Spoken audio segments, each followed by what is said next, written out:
बिस्मिल्लाहिर्रहमानिर्रहीम। अस्सलाम वालेकुम नाज़रीन, आप यूट्यूब चैनल देख रहे हैं। मैं इमरान खान हूँ। इससे पहले कि मैं ख़बरों की तरफ जाऊँ, एक बड़ा अहम इशू है और उसके ऊपर मैं आईजी इस्लामाबाद को और मोहसिन नकवी को, इन दोनों को ये कह रहा हूँ कि इन हरकतों से बाज आ जाएं और इस लेवल तक मामले को ना जाने दें।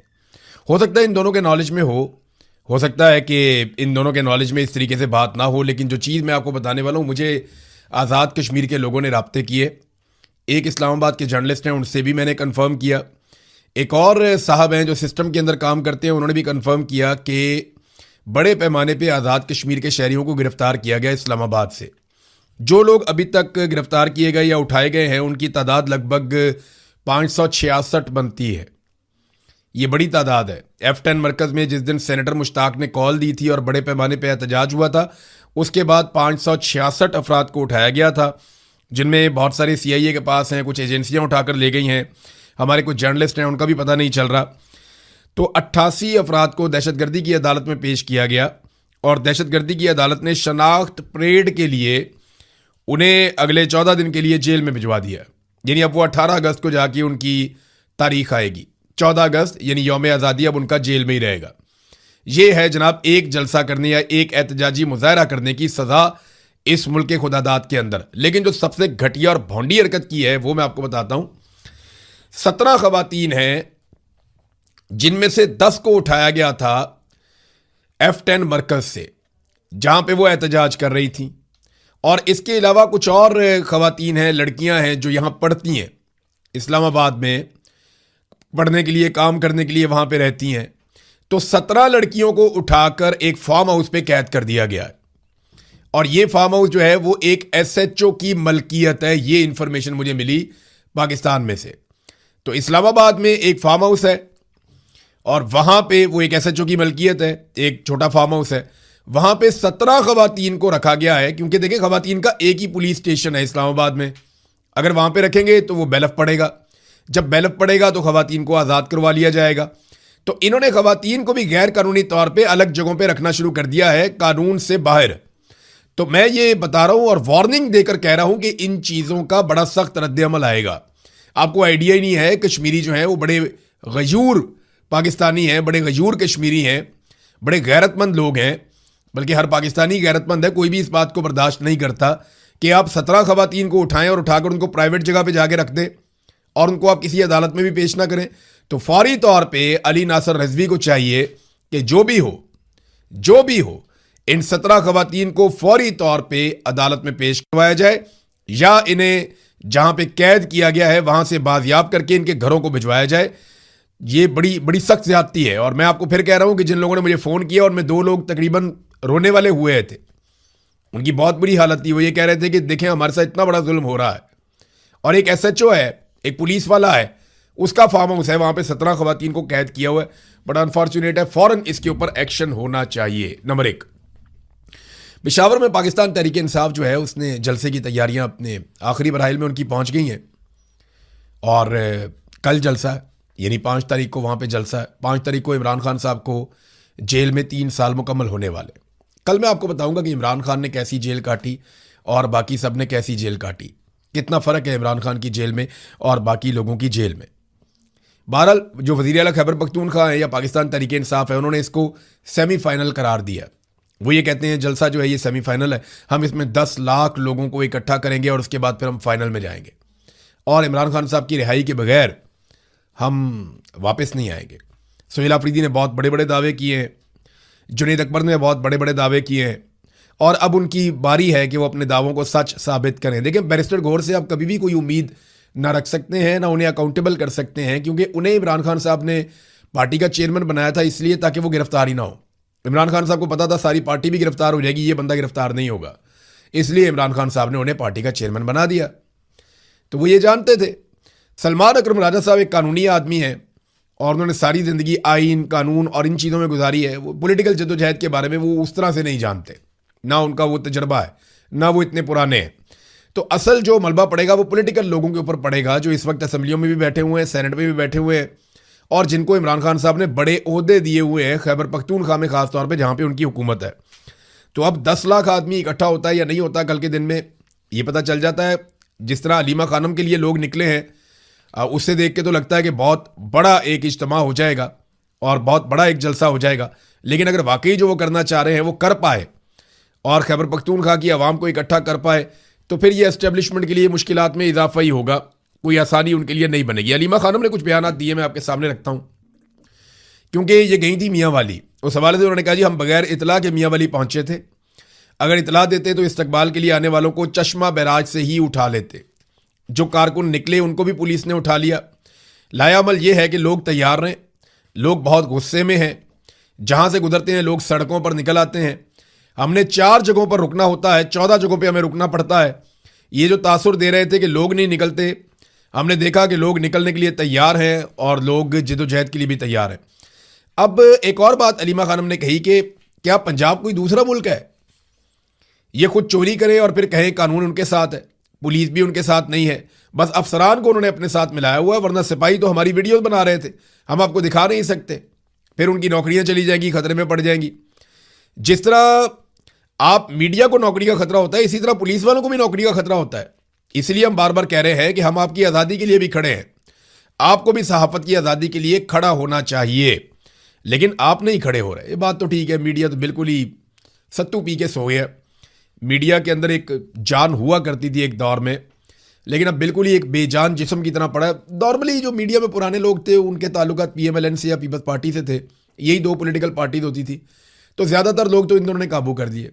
बाकी मीडिया के ऊपर पाकिस्तान की मिलिट्री एस्टेब्लिशमेंट का बड़ा इन्फ्लुएंस हमेशा से रहा है, तो बाकी लोगों को वो काबू कर लेते हैं, फिर जो रह जाता है उसको ताकत से दबा लेते हैं।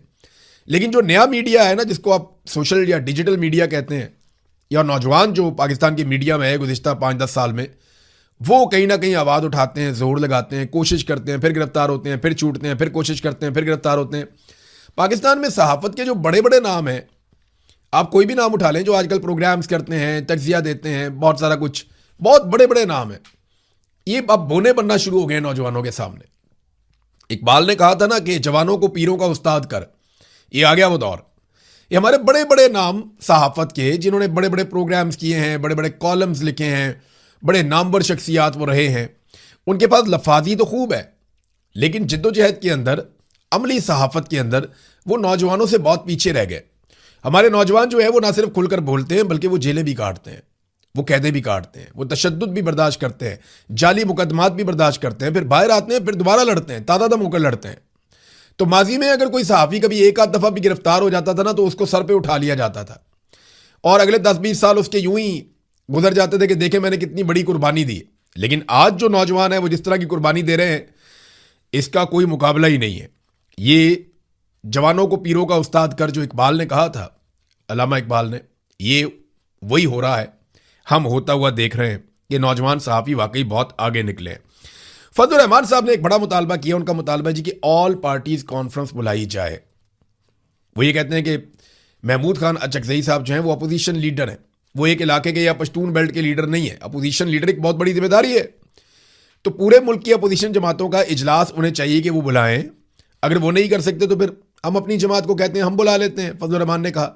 तो देखें, जो इस वक्त बलूचिस्तान में हो रहा है, जो इस वक्त कश्मीर में हो रहा है, जो इस वक्त खैबर पख्तूनख्वा में दहशतगर्दी बढ़ रही है, इन तमाम चीज़ों को लेकर अपोजिशन की तमाम जमातों को इकट्ठा करना बहुत ज़रूरी है। वो बैठे और बैठकर बात करेंगे पाकिस्तान के साथ आपने किया क्या, जितना जुल्म और बर्बरियत हम होता हुआ देख रहे हैं, इसके नतीजे में पाकिस्तान लगातार नीचे जा रहा है।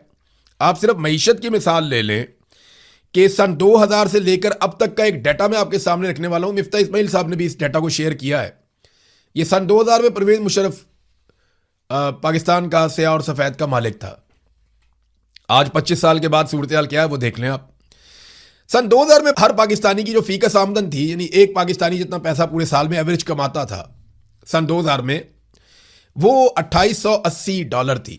उस वक्त भारत के अंदर जो है वो 2010 यानी पाकिस्तान से बहुत कम, बांग्लादेश के अंदर 1628 यानी उससे भी बहुत ज़्यादा कम, और ये पाकिस्तान के अंदर पाकिस्तानी जो है वो भारतीय शहरियों से और बांग्लादेशी शहरियों से ज़्यादा पैसा बनाते थे। 2880 पर मुकाबला 210 और 1620। और एक जो पाकिस्तानी है वो एक भारतीय से कितना ज़्यादा खुशहाल था सन 2000 में? 43% ज़्यादा। और बांग्लादेश से 77% ज़्यादा खुशहाल था हर पाकिस्तानी। और आज जो है वो पाकिस्तान की फीकस आमदन $6480 है बांग्लादेश की जो पाकिस्तान से बहुत कम थी वो बढ़ के हो गई है $9,180, और भारत की जो पाकिस्तान से कम थी वो बढ़कर हो गई है $12,560। पहले पाकिस्तान की फीकस आमदन इनसे डबल हुआ करती थी और आज इनकी फीकस आमदन पाकिस्तान से डबल है। यानी पहले हर पाकिस्तानी ज्यादा पैसा बनाता था भारत और बांग्लादेश के मुकाबले में, और आज हर बांग्लादेश का शहरी या भारत का शहरी पाकिस्तानी शहरियों से ज्यादा पैसे बनाता है। और खुशहाली वाले इंडेक्स में अगर आप देखें तो पहले पाकिस्तानी बांग्लादेशियों से जो है वो 77% और भारतीयों से 43% ज्यादा खुशहाल थे, और आज जो हर भारतीय है वो पाकिस्तानी से 94% ज्यादा खुशहाल है, जबकि हर बांग्लादेशी जो है वो पाकिस्तानी से 42% ज्यादा खुशहाल है। 26 साल के अंदर हमने ये गंद मारा पाकिस्तान में, ये किया पाकिस्तान के साथ। इसमें जनाब हुकूमतें आई हैं, एक तो परवेज मुशर्रफ की हुकूमत थी, फिर नवाज शरीफ की एक पंजाब में हुकूमत आ गई और पीपल्स पार्टी को 5 साल मिले, फिर नून लीग को 5 साल मिले, फिर पीटीआई को 3 साल मिले, और उसके बाद से लेकर अब तक 5 साल से दोबारा नून लीग विराजमान है। यानी इसमें आप ये देख लें कि 8 साल आप मुशर्रफ के डाल लें और 10 साल आप नून लीग के डाल लें और लगभग 10 साल ही आप पीपल्स पार्टी के डाल लें क्योंकि इन्होंने मिलकर इक़्तिदार के मजे लिए हैं, और 3 साल आप पीटीआई के डाल लें। तो जिम्मेदार तो फिर यही रवायती पॉलिटिकल पार्टी हुई ना। देखें मोहसिन नकवी के स्टेटमेंट के हक में जो वसीम अख्तर हैं एमक्यूएम के, वो भी आ गए। यानी एमक्यूएम के लोगों ने कहा जनाब हम तो बहुत पहले से कह रहे हैं कि पाकिस्तान का सिस्टम कोलैप्स कर गया है, और ये कोलैप्स ही है। हम 25 साल से आपको ये बता रहे हैं नून लीग और पीपल्स पार्टी करप्ट जमाते हैं और पाकिस्तान बहुत पहले कोलैप्स कर गया था। तो ये वसीम अख्तर ने मोहसिन नकवी की बात की जो है वो तस्दीक की। यानी एमक्यूएम कम से कम, क्योंकि फौज की जमात है, वो जाकर खड़ी हो गई मोहसिन नकवी के साथ। और वैसे भी बिलावल ने टिक टॉक वो भी सुना दिया है कि जनाब टिक टॉक करके आपकी हुकूमत अब ख़त्म होने जा रही है और आप अब उल्टी गिनती शुरू करें। हालांकि ये टिक टॉक सिर्फ जूते पॉलिश करते हैं। एक दफ़ा टिक टॉक होती है एक पॉलिश, एक दफ़ा फिर टिक टॉक होती है एक और पॉलिश। तो ये बिलावल हो या मरियम हो, ये जूते ही पॉलिश करते रहे हैं, आइंदा भी ऐसा लगता है जूते ही पॉलिश करेंगे। तो क्योंकि हम मईशत की बात कर रहे थे तो मैं आपको ये बता देता हूँ कि पाकिस्तान ने गुज़िश्ता 4 सालों में दुगने कर्जे कर लिए। जितना कर्जा पाकिस्तान बनने के बाद से अब तक लिया गया, गुज़िश्ता 4 सालों में आसिम मुनीर के दौर में उतना ही कर्जा दोबारा ले लिया गया, तो कर्जे दुगने हो गए। टैक्सेस जो है वो भी दुगने कर दिए गए। 4 साल में इतने टैक्सेस लिए गए आवाम से कि आपने रेवेन्यू इकट्ठा कर करके टैक्सेस आपने दुगने कर लिए, महंगाई भी आपने दुगनी कर दी। तरक्याती मनसूबे आपने, अच्छा जो पैसा आप इतना कमाते हैं, बहुत सारे आप टैक्सेस लेते हैं, बहुत सारे आप कर्जे लेते हैं, ये पैसा आप खर्च कहाँ करते हैं, कहाँ खर्च करना होता है? आप पाकिस्तान में तरक्याती मनसूबे लाएंगे, आवाम को सहूलियत देंगे, सब्सिडीज देंगे, यही है ना। सब्सिडीज भी ख़त्म कर दी और तरक्याती मनसूबे भी नहायत महदूद करके तकरीबन ख़त्म कर दिए। अब मुल्क में तरक्याती मनसूबे भी नहीं चल रहे, अवाम को सब्सिडीज भी नहीं दी जा रही, कर्जे दुगने हो गए हैं, टैक्सेस दुगने हो गए हैं, तो पैसा जा कहाँ रहा है? इसका जवाब कोई नहीं देता। गुर्बत और बेरोजगारी पाकिस्तान में रिकॉर्ड बढ़ चुकी है, और ये सारा कुछ मैं नहीं कह रहा, सरकारी आदादो शुमार आपको बता रहे हैं। तो सवाल ये होना चाहिए कि ये जो पैसा आप इकट्ठा कर रहे हैं, बेशुमार पैसा, अरबों डॉलर, ये जा कहाँ रहा है? इसे खर्च कौन कर रहा है और ये किसकी जेब में जा रहा है? ये कहाँ गायब होता जा रहा है? कौन सा ऐसा गड़ा है जिसमें ये पैसा गिर रहा है और पता नहीं चल रहा? क्योंकि पाकिस्तान में तो कुछ भी नहीं बन रहा, हमें तो इसमें कुछ भी नहीं मिल रहा, तो हम ये कैसे मान लें कि ये पैसा पाकिस्तानियों के ऊपर खर्च हो रहा है? और हालात ये हैं कि अल जजीरा पे पाबंदी लगा दी पाकिस्तान ने। इससे पहले पता किसने लगाई थी? इसराइल ने। पाकिस्तान में और इसराइल में कुछ चीज़ों की मुमासलत होती जा रही है। अशोक स्वैन है, भारतीय बहुत बड़े इंटेलेक्चुअल हैं, उन्होंने कहा जी कि आसिम मुनीर और नेतन्याहू एक ही पॉलिसी पे चल रहे हैं। नेतन्याहू ने अल जजीरा पे पाबंदी लगाई, आसिम मुनीर ने भी अल जजीरा पे पाबंदी लगा दी। वहां नेतन्याहू जबरी गुमशुदगियां करवाते हैं, यहां पे आसिम मुनीर भी जबरी गुमशुदगियां करवाते हैं। वहां पे नेतन्याहू ने जो इंसानी इमदाद है फ़लस्तीनी शहरियों की, वो बंद की हुई है। यहां पे आसिम मुनीर ने इंसानी इमदाद जो है वो कश्मीरी शहरियों की, वो बंद की हुई है। तो दोनों एक ही तरह की कार्रवाई कर रहे हैं। आप, बड़ी मुमासलत है दोनों के अंदर, दोनों जबर के साथ मुसल्लत हैं, दोनों जुल्म का रास्ता इख्तियार कर रहे हैं, दोनों ने हथियार उठाए हुए। हाँ, लेकिन एक मजे की बात यह है कि नेतन्याहू कम से कम अपने लोगों के साथ वफादार है, अपनी अदालत को जवाब दे। लेकिन आसिम मुनीर के पास इस्तिस्ना भी है और वो अपने लोगों के सामने अपने आप को जवाब दे नहीं समझते। यानी उन्होंने यहाँ पे कोई और सहूलत ली हुई है। नेतन्याहू ने यूनिफॉर्म नहीं पहना हुआ, लेकिन आसिम मुनीर साहब ने यूनिफॉर्म पहना हुआ है, तो ये तो फ़र्क है। अब नाज़रीन एक चीज़ और है, वो ये है कि आसिफ अली जरदारी ने जजों की समरी रोकी हुई है। जजों के नाम फाइनल करके तैनातियों की समरियां जो हैं वो आसिफ अली जरदारी सदर पाकिस्तान को भेज दी गई कि जनाब इनका आप नोटिफिकेशन जारी करें, ये सारे अब जजेस हैं। लेकिन पता चला कि जरदारी साहब को तो एतराज़ है, उनके अपने बंदे शामिल ही नहीं किए गए, तो उन्होंने वो समरी रोकी हुई है। अब ये एक नया बहरान पैदा हो गया। हर चीज़ में ना इन सबको हिस्सा चाहिए। जनाब ब्यूरोक्रेसी में हमारा हिस्सा होना चाहिए, जजों में हमारा हिस्सा होना चाहिए, मीडिया में हमारा हिस्सा होना चाहिए, बजट में हमारा हिस्सा होना चाहिए, पैसों में हमारा हिस्सा होना चाहिए, इक़्तिदार में हमारा हिस्सा होना चाहिए। हर चीज़ में हमें हमारा हिस्सा मिलना चाहिए। अब वो हिस्से के चक्कर में ना पाकिस्तान के हिस्से बखड़े करती है। अब एक चीज़ जो ये बड़ी अच्छी कर रहे थे वो थी सालसी, कि जनाब हम सालसी कर रहे हैं अमेरिका और ईरान के बीच में। उसकी वजह से डोनाल्ड ट्रंप ने थोड़ा सा सर पे भी उठाया हुआ था पाकिस्तान की मिलिट्री एस्टेब्लिशमेंट की क़यादत को, यानी आसिम मुनीर को और शहबाज शरीफ को भी। तो अब ट्रंप के लिए मुश्किलात बढ़ गई हैं, क्योंकि जब मालिक के लिए मुश्किलात बढ़ेंगी तो मुलाजिम के लिए भी मुश्किलात बढ़ेंगी। ट्रंप के लिए मुश्किल ये है कि नवंबर में वहाँ पे मिड टर्म इलेक्शन आने वाले हैं और मिड टर्म इलेक्शन से पहले पहले डोनाल्ड ट्रंप को ये सारा रायता वापस उठाना है और ये सारी सूरत हाल जो है इसको कंट्रोल करना है, इस गंद को समेटना है जो उसने फैला दिया है। तो ईरान के साथ हतमी लड़ाई करके वो जंगबंदी या किसी किस्म की वॉर ट्रॉफी कैसे हासिल करेंगे? देखें ना, अभी वो बात कर रहे हैं सिर्फ आबना हुर्मुज़ पे, हालांकि आबना हुर्मुज़ तो पहले से खुली हुई थी। जो ईरान के साथ बातचीत करनी थी या लड़ाई करनी थी वो करनी थी एटॉमिक एसेट्स के बारे में। जो एटमी मुआहदे में बात होनी थी वो आबना हुर्मुज़ के मुआहदे तक पहुंच गई है, जो पहले तो खुला हुआ था। लेकिन ईरान को समझ आ गई कि वो इसको एक स्ट्रेटेजिक एसेट के तौर पे कंट्रोल रख सकता है, कि जब भी दुनिया उस पर अटैक करेगी वो इसको जगह को इस्तेमाल करेगा अपने मफाद के लिए और दुनिया को यहां पे तंग करेगा। तो ईरान की हिकमत अमली काम कर गई और वो उसके ऊपर बैठ गए आके। अब वो कहते जी उस पर हमने मुआहदा करना है। तो डोनाल्ड ट्रंप को ऐसा क्या मिलेगा कि वो पॉलिटिकली थोड़ा सा वापस रिवाइव हो जाए? मुझे कुछ नहीं लगता ऐसा, क्योंकि ओबामा को तो उसामा दे दिया था ना पाकिस्तान ने। जब ओबामा को इलेक्शन में मुश्किलात पेश आ रही थी और मकबूलियत कम हुई थी तो पाकिस्तान ने ओबामा को उसामा दे दिया था मई 2011 में। तो उससे ओबामा को बहुत फ़ायदा पहुंचा था, पॉलिटिकली बहुत फ़ायदा पहुंचा था। तो डोनाल्ड ट्रंप को हम क्या फ़ायदा दे सकते हैं इसके बारे में भी कोई आइडिया नहीं है। लेकिन रॉयटर्स को अमेरिका की 3 अहम तरीन शख्सियात ने एक बात बताई और उन्होंने कहा जी कि अमेरिका अपने जो बेहतरीन लॉन्ग रेंज मिसाइल्स हैं, जिनको चाइना के साथ अगर कभी कोई लड़ाई होती तो उनको इस्तेमाल किया जा सकता था, उन मिसाइल्स के बहुत बड़े ज़ख़ीरे को तकरीबन ख़त्म कर चुका है। ये 3 अहम तरीन अमरीकी शख्सियात ने कहा, जबकि व्हाइट हाउस इसकी तरदीद करता रहा, बार बार करता रहा। लेकिन अहम तरीन अमरीकी शख्सियात ने रॉयटर्स को ये बात बताई है।